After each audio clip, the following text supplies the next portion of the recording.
녹색 식물의 잎은 보통 초록색을 띱니다.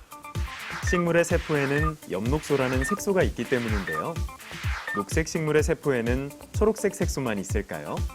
이번 실험을 통해 다양한 색소와 그 색소를 분리하는 방법에 대해 알아보도록 하겠습니다.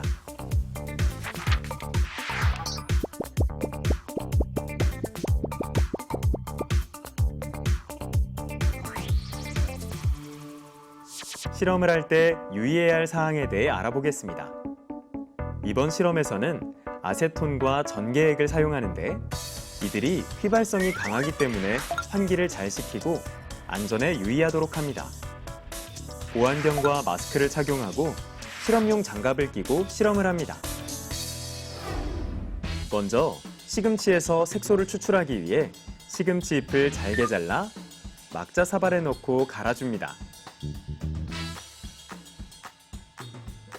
이때 아세톤 성분의 추출액을 소량 넣고 고운 입자가 되도록 막자로 갈아줍니다.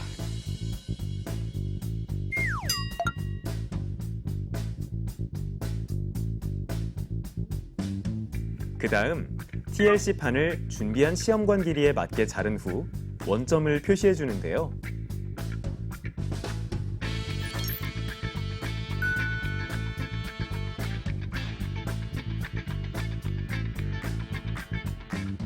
판의 한쪽 끝에서 약 1cm 정도 떨어진 위치에 원점을 표시해 줍니다.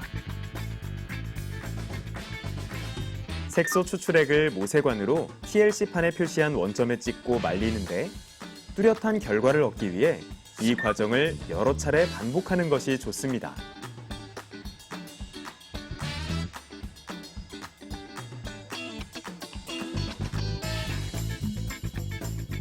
색소 전개를 위한 전개액을 시험관에 넣은 뒤 TLC판을 넣어줍니다.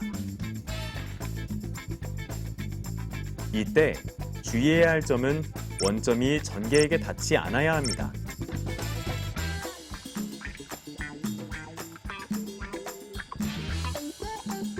그리고 전개액은 휘발성이 강하기 때문에 파라필름으로 막아줍니다.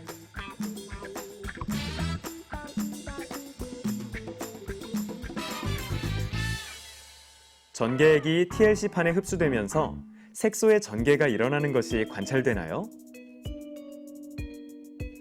전개액이 TLC판 끝부분에 가까이 도달할 때까지 전개를 시킵니다.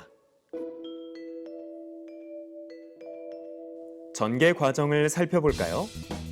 원점은 초록색이었지만 분리된 색소는 초록색 외에 노란색과 같은 다른 색이 관찰됩니다. 이처럼 초록색 잎에는 엽록소뿐만 아니라 노란색 색소인 잔토필과 주황색 색소인 카로틴 등의 색소가 존재하는 것을 알 수 있습니다. 잔토필과 카로틴은 합쳐서 카로티노이드계 색소라고도 부릅니다. 그럼 왜 색소별로 이렇게 분리가 되었는지 전개율을 구한 뒤 그 이유를 살펴보겠습니다. 전개율을 구하기 위해서는 원점에서 용매 전선까지의 거리와 원점에서 각 색소까지의 거리를 자를 이용해 측정해야 합니다. 이때 색소가 휘발되기 전에 자를 대고 사진을 찍어두거나 연필로 색소의 위치를 표시해두는 것이 좋습니다. 전개율은 원점에서 색소까지의 거리를 원점에서 용매 전선까지의 거리로 나누어주면 되는데요.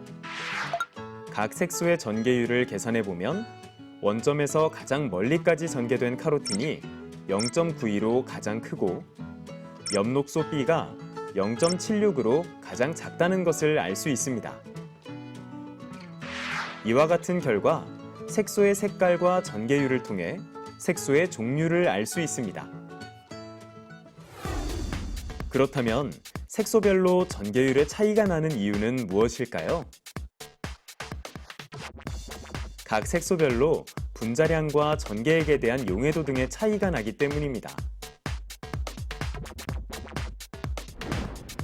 분자량이 큰 엽록소 B는 분자량이 크기 때문에 전개율이 낮은 반면 카로틴은 분자량이 작아 많이 전개가 된 것이죠. 용해도의 차이도 전개율에 영향을 주는데요. 전개액에 대한 용해도가 클수록 전개율이 커집니다. 즉, 카로틴은 전개액에 대한 용해도가 가장 높고 엽록소 B가 가장 낮은 것입니다. 이번 실험을 통해 광합성 색소의 종류와 분리 방법에 대해 살펴보았습니다. 식물에는 다양한 색소가 존재하는데 가을이 되면 단풍이 드는 것을 보고 여러 색소가 있다는 것을 알 수 있습니다. 초록색이었던 잎이 붉으스름한 잎으로 바뀌는 이유는 기온이 낮아지면서 엽록소가 파괴되고 보조 색소인 카로티노이드계 색소가 나타나기 때문입니다. 이러한 보조 색소는 엽록소가 흡수하지 못하는 빛의 파장을 흡수하여 엽록소의 기능을 돕고 식물 세포가 강한 빛에 손상되는 것을 막는 역할을 합니다.